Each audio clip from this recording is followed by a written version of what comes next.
그래서 오늘 기도를 통하여 제목을 나누기를 원하는데요. 광야를 통한 인도함의 기도, 광야를 통한 인도함의 기도라는 제목으로 같이 은혜를 나누기를 원합니다. 그 광야라는 지금 화면에 감사합니다. 광야라는 그 히브리어를 볼 때에 미드바르라는 단어가 있습니다. 화면에 보시면 지금 아직 보이질 않고 있지만 곧 보일 줄 믿습니다. 히브리어는 우리 한국 사람이 글을 읽을 때 왼쪽으로부터 오른쪽으로 읽지만 히브리어는 오른쪽에서 왼쪽으로 읽어요. 그래서 맨 앞에 보이는 그 미음처럼 보이는 미음에다 이렇게 나뭇잎 하나 있는 것 같은 느낌의 그 글이 보일 겁니다. 그 단어가 뭐냐면 맴이라는 단어예요. 맴이라는 단어인데 그 뜻이 바로 물이라는 뜻이에요. 재미있는 것은 뭐냐면 광야라는 단어 가운데에서 그 맴이라는 물의 단어를 그 속에 집어넣어서 단어를 만들었다라는 거예요. 광야는 물이 없어요. 광야는 길도 없어요. 광야는 사막이죠. 그런데 거기에 물의 단어, 맴이라는 단어를 넣은 이유가 뭘까요? 그것이 어떻게 보면 이 단어 속에서 우리들이 이 광야를 마주할 때에 우리가 하나님 앞에서 찾아야 되는 그런 어떤 목적이라는 것이죠.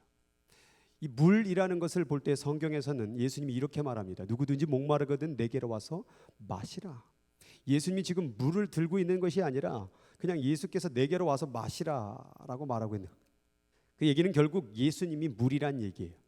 그리고 예수님이 물이라는 그 가운데에서 자신이 생수의 강임을 얘기하고 있는 거예요. 그래서 나를 믿는 자는 성경의 이름과 같이 그 배에서 생수의 강이 흘러나오리라. 예수님은 그 광야 가운데 물이 된다라는 얘기예요. 예수님은 광야 그 가운데에서 죽음의 골짜기에서 바로 생명과 같은 생수가 된다라는 말씀입니다. 그 맴이라는 글자를 또 보면 예수께서 이르시되 내가 곧 길이요 진리요 생명. 광야 가운데 물은 생명이죠. 그런데 예수님이 또 다른 어떤 말씀을 하시냐면 길이다라고 말하고 있는 거예요. 광야 가운데 물은 길이에요. 광야 가운데에서 그 물이라는 단어를 또 진리로 같이 사용을 하고 있다라는 거예요. 그러니까 맴이라는 것이 단순히 물인 줄 알았는데 진리라는 말, 길이라는 말, 생명이라는 단어와 연관이 되어져 있다는 걸 우리가 볼 수가 있어요. 또 아까 읽었던 누구든지 목마르다 내게로 와시라 라고 말해놓고서는 뒤에 보니까 그를 믿는 자들이 받을 성령을 가리킵니다. 그러니까 이 맴이라는 물의 글자가 진리고 길이고 그 다음에 생명, 성령까지 이어졌다 이 말이에요. 그러면 그 광야라는 미드바라라는 단어 속에서 이 맴이라는 단어를 넣은 이유를 알겠죠.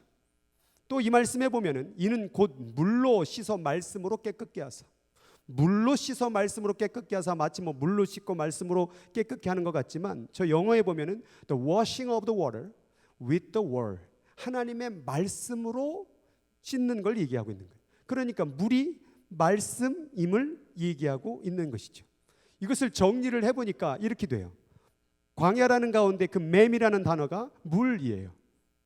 그리고 그 물은 우리를 씻기는 정결함이고 그 정결함으로 우리를 생명으로 인도하고 진리로 나오고 결국 그 물은 예수를 가리키고 있고 그 예수는 결국 성령을 가리키고 있고 그 성령은 우리들에게 말씀을 하고 있다는 거예요.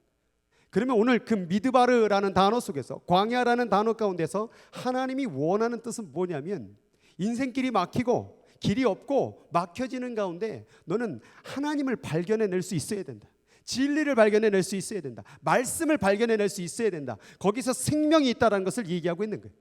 근데 많은 이들이 이 광야를 겪을 때에 그것은 나를 죽이는 삶, 나를 괴롭게 하는 삶, 원망의 대상으로 여겼던 게 광야라는 것이죠. 근데 우리가 고난을 마주할 때에, 어려움을 마주할 때 하나님은 그 고난 속에, 광야 속에 하나님의 생명의 말씀이 있다라는 것을 우리에게 말하고 있는 거예요. 그래서 이 히브리 단어 가운데 미드바르라는 저 단어 가운데 그 첫 글자가 바로 맴, 물이라는 거예요. 사람들은 그 물을 바라보지 않아요. 광야를 바라보게 됐죠. 그러나 하나님은 그 물 속에, 그 광야 속에 물을 바라보기를 원하는 거예요. 생명을 바라보기를 원하는 거예요. 진리를 바라보기를 원하는 거예요. 예수를 바라보기를 원하는 거예요. 하나님의 역사를 바라보기를 원한다는 사실입니다. 그러니까 우리가 고난을 당할 때에 그냥 참고 견디는 것은 세상 사람들도 한다 이 말이에요. 고난의 목적이 있는 거예요. 광야의 목적이 있는 거예요. 그것이 무엇이겠습니까? 그것이 바로 하나님의 말씀이라는 거예요. 하나님의 뜻을 발견하라 그 말이에요. 하나님의 뜻을 발견하면 그것이 생명이고 진리고 그것이 우리의 구원이 된다라는 거예요. 괜히 어려움을 주시는 게 아니에요. 괜히 고난을 주시는 게 아니에요. 괜히 광야의 길을 우리가 걷는 길이 아니라는 것을 말씀하고 있는 거예요. 그래서 시편 말씀에 보니까 고난당하는 것이 내게 유익이라. 이로 말미암아 내가 주의 율례를 배우게 되었나이다. 우리가 하나님의 말씀을 깨닫는 것, 하나님의 말씀을 배우게 되는 것, 이것은 좋은 환경이 아닙니다. 좋은 의자가 아닙니다. 좋은 어떤 그런 주석책이 아니라 하나님의 말씀을 배우게 되는 것은 광야입니다. 믿으십니까? 여러분, 하나님 앞에서 진정으로 올려드리는 기도도 마찬가지입니다. 이 진정한 기도가 언제 나올 수 있을까?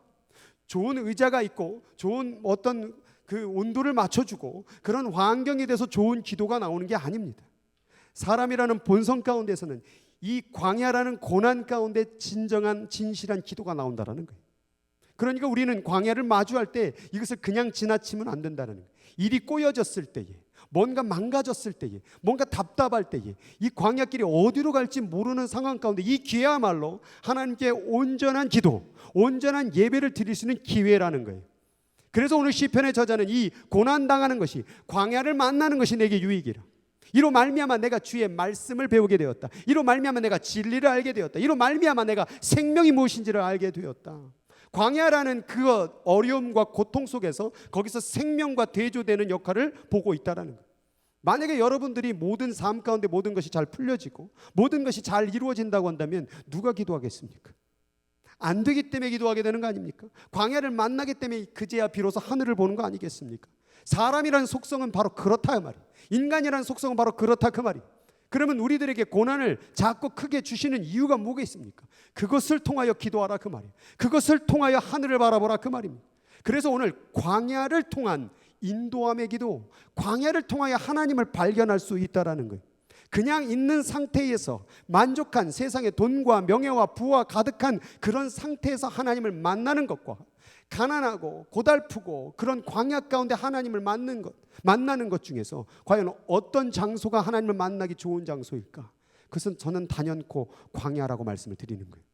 그런데 그 광야를 누구나 인간 가운데 예수를 믿건 안 믿던 간에 만나게 되는데 그 광야 가운데 만약 원망과 불평을 한다면 어떤 일이 벌어질까요? 오늘 이 말씀 가운데 같이 한번 읽어보겠습니다. 시작. 주의 법이 나의 즐거움이 되지 아니하였다면 내가 고난 중에, 하나님의 법이, 하나님의 말씀이 즐거움이 되지 않았다고 한다면 고난 중에서, 광야 중에서 나는 멸망하였으리라. 성경의 역사를 바라보게 되면 이스라엘이 광야 가운데 40년이 있었습니다. 그런데 그 40년 가운데 하나님의 뜻은 무엇이었습니까? 하나님의 말씀을 발견하기를 원했던 거예요. 생명을 발견하기 원했던, 광야 가운데 물을 발견하기를 원했다라는 거예요. 그런데 이스라엘은 그 40년의 세월을 뭘로 채웠습니까? 원망과 불평으로 채웠다 그 말이에요. 그 1세대들은 단 한 사람도 남지 않고 다 죽었습니다. 그러나 그 광야 속에서 무엇을 본 자? 하나님을 본 자, 말씀을 발견한 여호수아 갈렙은 가나안 땅을 취할 수가 있었다라는 거예요. 고난을 견딘다고 해서 그것이 유익이 되는 게 아닙니다. 고난을 버틴다고 해서 유익이 되는 게 아닙니다. 고난 속에서 하나님의 말씀을 발견해내지 못하면, 고난 속에서 그 생명의 생수를 발견해내지 못하면 그 고난은 내게 죽음과 같은 사실이라는 거예요.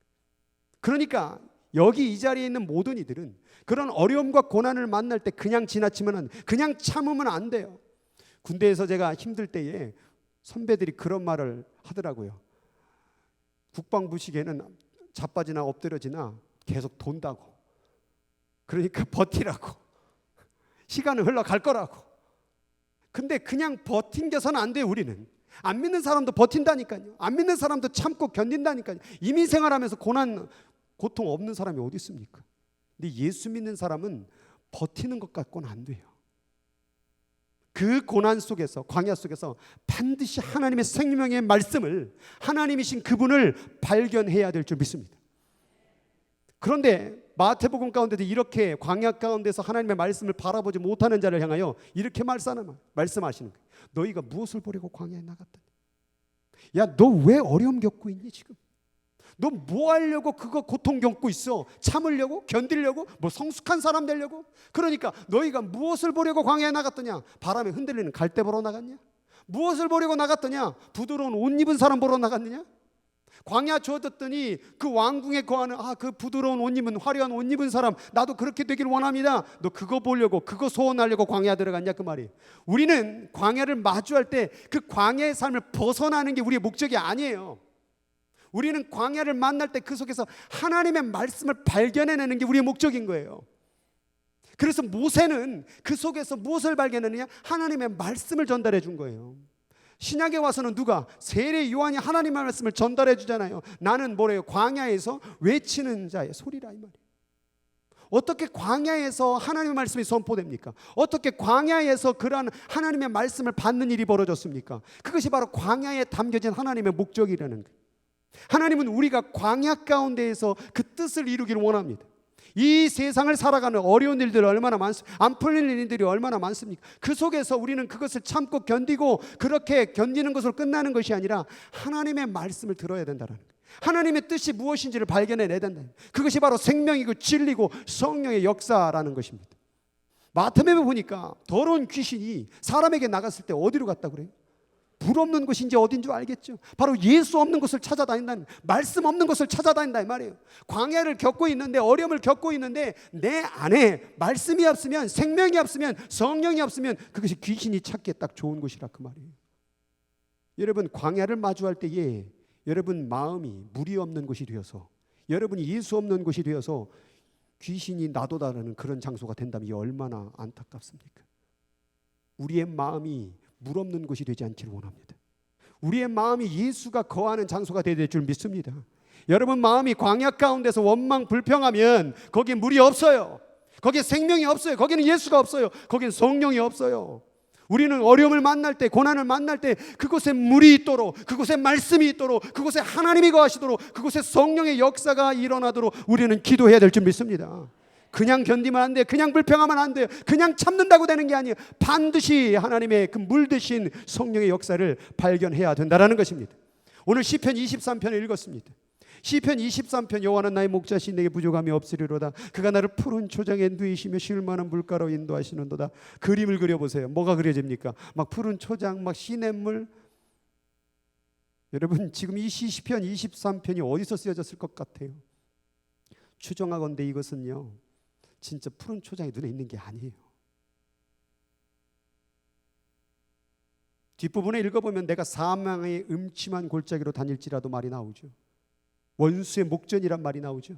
지금 이 시편 23편을 적은 다윗의 상황은 광야이라니, 어디로 갈지 모르는 거예요. 원수가 달려오는 거예요. 사망의 음침한 골짜기를 지금 걷고 있는 거예요. 그런데 어찌하여 여호와는 나의 목자시니 내게 부족함이 없다라는 이 고백을 광야에서 할 수 있었던 것이에요. 바로 그 미드바르라는 그 미드바르에서 바로 물을 발견하는 거예요. 예수를 발견하는 거예요. 하나님의 권능을 발견하는 거예요. 여호와가 목자 되심을 발견했다 그 말이에요. 그런데 광야 가운데 그것을 보지 못하는 자는 뭐만 집중합니까? 저 부족함만 바라보는 거예요. 그런데 광야 가운데 하나님을 보는 자는 여호와를 발견하고 푸른 풀밭을 발견하고 쉴 만한 물가를 발견하고 내 영혼의 소생함을 발견하고 그의 이름을 위하여 의의 길로 인도하심을 바라보게 된다라는 거예요. 그 다음 구절이 뭡니까? 사망의 음침한 골짜기로 내가 해를 두려워하지 않을 것은 주께서 나와 함께 하심이라. 부정적인 사람들, 믿음이 없는 사람들은 자꾸 사망의 음침한 골짜기, 해, 두려움, 원수 이것만 자꾸 바라보게 된다는 거예요. 그런데 하나님의 그 약속 안에서 미드바르 가운데 물을 발견하는 자, 하나님을 발견한 자는 내 잔이 넘치나이다. 내 잔이 넘치나이다. 이번 선교가 참 쉽지 않은 여정이었어요. IT가 그런 땅이 아니에요. 그래서 내년에 다 안 갈 생각을 하고 있는 것 같을지도 모르겠지만 갈만합니다. 그런데 이번에 가는데 이제 반정부시 그냥 대통령이 전 대통령이 너무 부정부패가 심해가지고 아마 대통령을 젊은 사람으로 세웠나 봐요. 근데 젊은 사람만큼은 좀 잘 올바로 정치하기를 원하는데 석유 원전 받은 것을 다 뒤로 자기가 다 먹어버린 거예요. 그 사실이 알려지자마자 그냥 난리가 난 거죠. 공항 뒤에만 신호등이 있고 그 위에는 신호등이라는 게 없어요. 그냥 빵빵 거리는 게 왕이에요. 내가 간다 이거 빵빵 거리면 그냥 가는 거예요. 그 땅이 그런 땅이에요. 쓰레기가 그냥 온전히 막 널려져 있고. 그런데 이런 시를 틈타서 정부를 반정부하는 사람들도 있겠지만 이런 상황에서 또 이득을 취하려는 사람들이 나타나는 거예요. 괜히 도로를 막는 거예요. 그래서 지나가는 차들에게 돈을 받는 거죠. 그러니까 우리가 한 5번을 만났던 것 같아요. 처음 만나니까 우리 저기 선교사님 현지인도 있었고 또 무슨 일이 벌어질까 또 그래서 또 그 동네 출신 경찰관도 거기 같이 동행을 했습니다. 그러니까 뭐 저희는 뭐 지나가면 돈 달라고 하면 좀 돈 주면 되고 그래서 그냥 지나갈 줄 알았어요. 한 번 지나고 그렇지 뭐 지나가겠지, 두 번 지나가겠지, 세 번 지나가겠지, 네 번 지나가겠지. 근데 갑자기 선교사님이 그런 말씀을 하시더라고요. 목사님, IT의 그런 감정적인 그런 흥분하는 모습이나 이런 여지까지 지켜본 결과 지금 4번 통과했는데요. 이건 기적입니다. 그래서 제가 뭐 기적일까? 그냥 돈 주니까 그냥 쑥 지나가던데. 그런데 5번째인가 됐을 때에 일이 터진 거예요. 돈을 줬는데도 안 보내주는 거예요. 그리고 갑자기 빡 소리가 나는 거예요. 무슨 총소리인 줄 알았어요. 그래서 제가 쳐다보지 마세요. 그랬더니 다 의자 밑으로 다 내려가는 거다. 이제 뭐가 벌어지겠다. 근데 한 번 또 다시 빡 소리가 나는 거예요. 돌을 짱돌로 집어던지는 거예요. 그래서 제가 이렇게 보니까 이만한 데카를 찬 놈이 딱 이러고 있더라고요. 그리고 총 앞에 찬 사람이 딱 있고, 야 드디어 뉴스에 나올 거리가 생겼구나. 주여 이걸 어찌하리까. 그때부터 간절한 기도가 나오더라고요. 그냥 인도됐을 때 편안했을 때는 그 기도가 나오질 않는데 그게 벌어지니까 주여 주여 이래서는 안 되나이다. 옆에 뭐 애들까지 와 있고 그러니 이게 막 얼마나 두렵습니까. 그때부터 진실한 기도가 올라오던데 광야가 딱 나타나니까. 그런데 또 이게 또 어떻게 문자가 또 어떻게 잘 갔는데 와서 얘기를 들어보니까 저희가 완전히 피랍된 것처럼 이 소식이 전해진 거예요. 그래서 이미 저희는 호송줄에 묶여갖고 가고 있어요. 그 문자 상황에서는. 그래서 뭐 얘기를 들어보니까 어떤 분은 막 코스코에 가다가 막 아이고 우리 목사님 우리 애들 어떡하냐고 막 울면서 막 기도했다고 그러더라고요. 우리 이미 잡혀갔으니까. 상황이 그렇게 바뀌었더라고요. 막 그렇게까지는 아닌데 사실은. 어쨌든 그런 기도를 우리가 중보에 받았습니다. 그래서 그런지 일이 착 풀리더라고요. 그래서 그런 가정 속에서 갔는데 원래 계획했던 게 작년에 기억나시죠? 제가 그 9명의 이 목사 되겠다라는 얘네들 찾으려고 사실 루벤 가려고 했던 거거든요. 근데 루벤 가는 길이 그 비포장도로고 딱 한 길이에요. 근데 고기를 막아놨다고 하는 거예요. 또 첫째 날도 안 된다, 둘째 날도 계속 안 된다는. 그래서 마지막 날 토요일 날 이제 들어가는데 그것도 또 안 된다 그러는 거예요. 그래서 난 얘네들을 꼭 발견해내야 되는데 그 아이들을 좀 봐서 다시 한번 확인을 해봐야 되는데 근데 하나님이 막으시더라고요. 그래서 마지막 날에 그냥 갔지만 이들을 보지 못하고 왔어요 사실은. 근데 잘 생각해 보니까 여기를 작년에 갔을 때도 사실 여기에 계획이 있었던 게 아니에요. 우리가 어디 산골 마을로 가려고 했던 계획인데 거기가 뭐가 비가 많이 와갖고 산길이 막혀가지고 못 가고 여기 갔던 거예요. 근데 우리의 원하는 계획에서 못 가고 일로 가서 이 9명의 목사가 되겠다는 사람을 발견한 거예요. 그럼 이번에도 가겠다고 루벤을 했는데 못 가게 됐잖아요. 그런데 물어보니 어디 갈 데가 없습니까? 그랬더니 자기 엉클 사촌이 있는데 거기 교회 가면 어떻겠냐. 20분 거리인데 거기를 갔어요. 거기를 갔는데 뭐 얘기를 한 것도 아닌데 한 170명들이 왔대요. 뭐 개수를 세보니까 바로 여기구나. 그리고서는 기도를 하는 가운데 또 감동이 주셔가지고 목사가 될 사람 있으면 나오세요. 그랬더니 한 50명이 떼거지로 다 올라오더라고요. 그래서 처음에는 우와 여기에 이렇게 많은 사람들이 하나님의 주의 종이 되겠다니 주여 감사하나이다 하고서는 다 한 명씩 기도하자.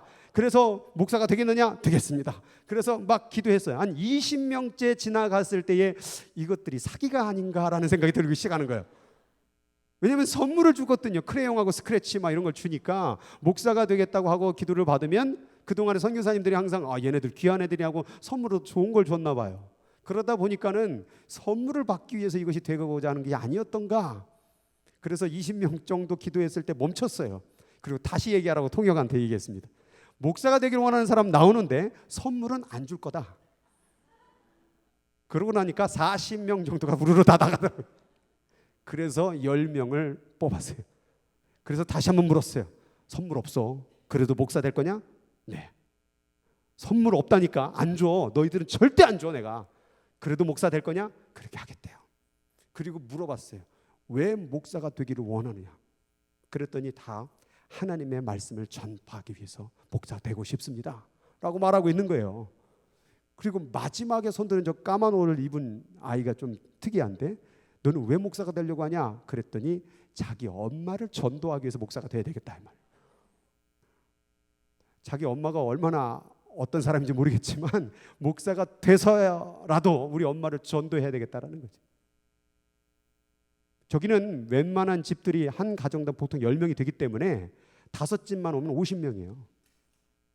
그러니까 뭐 이게 가정을 위해서 목사가 충분히 될 수도 있겠더라고요. 그래서 몇 번 작업을 하고 기도를 해주고 사진을 찍었어요. 증거로 남기 위해서. 그래서 그 현지 목사님한테 보냈습니다. 내년에 얘네들 꼭 찾아서 얘네들 후원을 해서 목사가 될 수 있도록 길을 안내해 주려고 지금 기도하고 있습니다. 그리고 끝나고 나갔는데 갑자기 청년들이 얘네들을 주면서 선물을 주고 있는 거예요. 그래서 야, 너 뭐 하고 있냐? 그랬더니 얘네 오랫동안 기다려고 선물 주고 있는데요. 그랬더니 야, 얘네 나하고 5번씩 선물 안 받기로 약속했어. 그러니까 그냥 보내. 그냥 보내요? 그냥 보내. 약속인 약속이야. 얘네들 선물 때문에 목사 되는 거 아니거든. 그리고 선물을 줬던 걸 다시 뺏었어요. 그러면 얘네들의 어떤 그 감정의 상태에서는 난리가 났을 거예요. 그런데 한 명도 난리치지 않고 그냥 돌려주고 그냥 가더라고요. 그래서 얘네들은 진짜 50명의 가짜들이 있었지만 하나님께서 10명을 딱 선별하셔가지고 되게 하셨구나. 이 모든 과정들을 보면서 이게 저희들의 생각과 방법과 뜻대로 된 게 하나도 없어요. 이번 선교의 주제는 하나님의 인도함이에요. 네 뜻과 네 생각은 다 내려놓으라. 그런데 간증들을 이렇게 좀 보니까는 3부 예배 또 간증 또 몇 명 있는데 거기에 보면서 자기 여러 번 선교지 다녀봤지만 이렇게 가장 큰 은혜의 선교지를 갔다 왔던 경험은 처음이란 얘기예요. 왜 내 뜻대로 되지도 않고 어떻게 보면 가장 위협스럽고 힘든 상황이 많았는데도 불구하고 왜 가장 큰 은혜가 됐을까? 그게 바로 광야라는 거예요. 광야가 주는 은혜가 있는 거예요. 광야가 주는 하나님의 말씀이 있다라는 거예요. 그래서 이번 선교지의 광야 같은 선교지 가운데 하나님의 은혜를 발견할 수 있는 기회가 되었다라는 말씀입니다. 오늘 말씀 가운데 이 말씀을 여러분과 나누고 싶어요. 성령이 곧 예수를 어디로 몰아내신지라? 그냥 몰아냈대요. 글로 그냥 보내버렸대요. 광야를 어느 인간이든 만나기 싫어하거든요. 근데 그 성령께서 예수를 광야로 보내셨대. 그 성령은 때로는 우리에게도 그 광야길을 걷게 하십니다. 교회를 다닌다고 예수를 믿는다고 만사형통합니까? 그러지 않을 때도 있어요. 그런데 망사형통하는 이유는 뭔지 아세요? 하나님을 보기 때문에. 고난의 길을 걸어도 만사형통이 될 줄 믿는다라는 거예요. 일이 잘 풀려서 만사형통을 얘기하는 믿음보다 어둡고 칠흑 같은 그런 상황 속에서도 하나님을 바라보고 나아가는 그 모습이 바로 만사형통이라는 거예요. 마음에 두려움이 있고 걱정이 있고 원망이 있고 불평이 있는 그 광야의 길을 걸어가는 그 모습이 아니라 그런 길을 걸어갈지라도 내가 사망의 음침한 골짜기로 걸어갈지라도 나는 해를 두려워하지 않을 것은 주께서 나와 함께 하심이라고 고백할 수 있는 이것이 바로 만사형통이라는 거예요. 우리는 그것을 믿을 수 있겠느냐 이 말이죠. 어려움을 겪을 때에 광야길을 겪을 때 길이 보이지 않을 때에 우리의 태도는 어떻습니까? 버티기만 하면 됩니까? 불평하면 됩니까? 남을 비난한다고 됩니까? 그게 바로 하나님 원하는 목적이 아니라는 거예요. 그 광야 속에서 물을 만나길 원하는 거예요. 생명 대신 예수를 만나길 원하는 거예요. 말씀을 듣기를 원하는 거예요. 성령의 역사를 경험하기를 원한다는 사실입니다. 여러분 여기 가운데 크고 작고 간에 그런 어려움과 고난을 겪는 분들이 있는 줄 압니다. 근데 그거 그냥 흘려보내지 마세요. 그 광야는요 진정한 하나님께 기도를 드릴 수 있는 찬스입니다. 우리가 언제 진정한 기도를 드릴 수 있겠어요? 모든 것이 따뜻하고 모든 것이 다 먹을 만하고 기도 안 됩니다. 진정한 예배 안 됩니다. 그런데 그 광야길을 걸어가는 그 모습 속에서는 진정한 예배가 되고 기도가 올려지게 되고 하나님의 말씀을 그렇게 갈급하게 된다는 사실이에요. 우리 교회 가운데 크고 작고 간에 그런 질병이 있는 분들이 있습니다. 그런데 그분들이 드리는 기도의 모습을 보면 보통 사람이 기도하는 모습과 다릅니다. 그 손을 모으고 일부에도 그런 분이 계시는데 그 고통의 그 어려움과 암을 이겨내기 위하여서 그 손을 붙잡고 기도하는 그 모습을 볼 때에 정말 하나님이 올려드리는 기도를 드리고 있다고 저는 믿어요. 모든 것이 잘 풀어진다고 해서 하나님의 축복이 아닙니다. 때로는 광야길을 걸어가는 그 일 속에서 하나님을 만나게 될 때에 그게 더 큰 축복이 될 줄 믿습니다. 오늘 어려움과 고난과 역경을 만나고 있는 분들이 있습니까? 광야길을 가서 길이 없잖아요. 어디로 갈지 모르는 분들이 있습니까? 오늘 그 광야에서 미드바르에서 그 생명 되신 예수, 생명 되신 진리 되신 말씀, 성령의 역사를 발견해낼 수 있는 우리 모두가 되길 바랍니다. 그거 지나가야 돼요. 그거 못 지나가면 지나고 온 다음에 뭐만 남아요? 원망 불평만 남아요. 광야길은 반드시 하나님을 발견해내야 됩니다. 그거 예수의 이름으로 지나가야 될 줄 믿습니다. 성령의 역사로 이겨내야 될 줄 믿습니다. 아무리 앞을 막고 길을 막아도 하나님은 인도하고 계십니다. 주의 지팡이가 막대기가 나를 아니하시나이다. 여호와는 나의 목자시니 내게 부족함이 없으리로다. 그가 나를 푸른 풀밭에 누이게 된다. 그 광야의 풀밭이 어디? 그러나 그것을 볼 수 있는 사람들은, 그것이 열려진 사람들은, 광야 가운데 물을 발견한 자들은 푸른 풀밭을 볼 수 있다라는 거예요. 오늘 그 역사와 은혜가 우리 모두에게 임하기를 주의 이름으로 축복합니다. 기도하도록 하겠습니다. 오늘 같이 기도할 때에